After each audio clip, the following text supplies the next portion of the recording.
Welcome back to Be Your Own Boss, Finding Your First Customer, Part 2.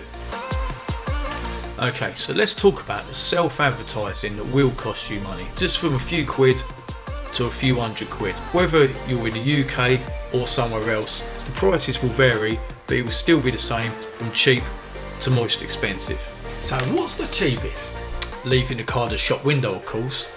A card in a shop window can be a very effective way of advertising yourself as a local tradesman, depending on where you live. Some places, villages, towns have more old people living in them that generally like to browse the shop windows, the shop fronts of all these little adverts and have a little read of them, pass the time, and that's where you come in. You want to stand out and they might be looking for somebody just like you.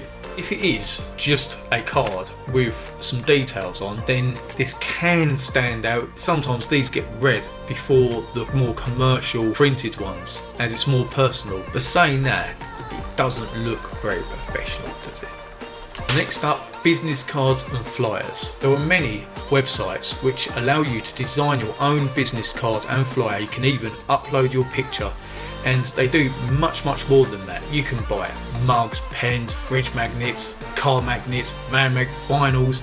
There's so many possibilities and they are competitive, and for us we used Vistaprint and we mainly got business cards and A5 flyers.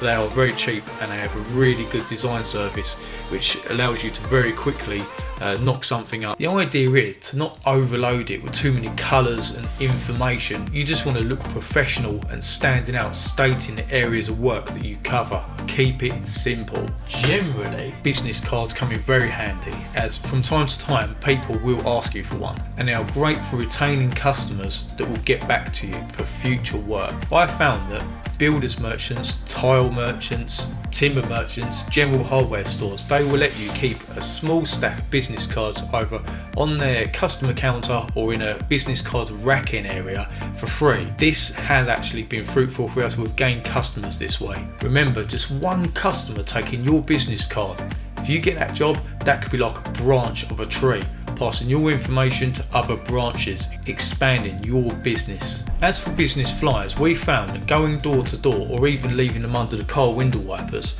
this did absolutely nothing for generating new customers. You could be wasting your time. A5 flyers are more effective in places like doctor surgeries, dental surgeries, veterinary surgeries, anywhere with a waiting room, chip shops, takeaways, Indians.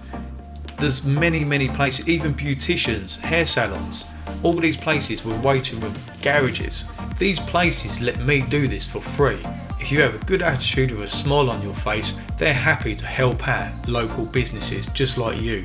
Van vinyls. There are various websites where you can go to and design your own van vinyls. Obviously you have to apply them yourself, but it's keeping the cost down. As for me, as soon as I upgraded from a car to a van, I paid a company to do this for me for around £500. We had big flashy vinyls with loads of images all the way around the van with all our information on it. I have to say, this did absolutely nothing for generating new customers. Guys, I'm not saying don't do this. Every form of advertising, well, most form of advertising has its place. For us, this didn't work, and boy, when I got rid of my van, I had an absolute nightmare trying to get those things off. Maybe it's because I didn't do the research into some kind of special, unique way of peeling them off with hot water, so I don't know. It just went badly, horribly wrong.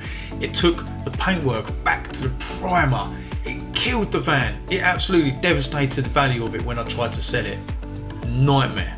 I was not happy. So I'm not saying don't do it, but van vinyls I suppose makes more sense if you've got a fleet of vans and you want everybody to know who you are. It does look professional when you turn up at a customer's address with all your flashy van vinyls, but to be honest with you, as it didn't generate us any more customers, we just never bothered to do this again. When starting up a new business, whichever type of business this may be, it's best to have a plan with some ground rules.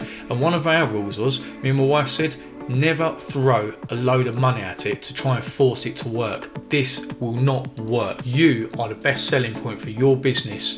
Be wise with your money, as it can go a long way. You have to build your business on a good reputation and explore other ways of being seen. There are many ways of doing this, as some ways work and some ways don't. You can invest money here and there into ways of being reached and noticed. We always had a budget built up from previous jobs, so in fact the investments pay for themselves. Which brings us to part 3, tradesman platforms. Please remember to subscribe, as it's the only way I can keep doing this.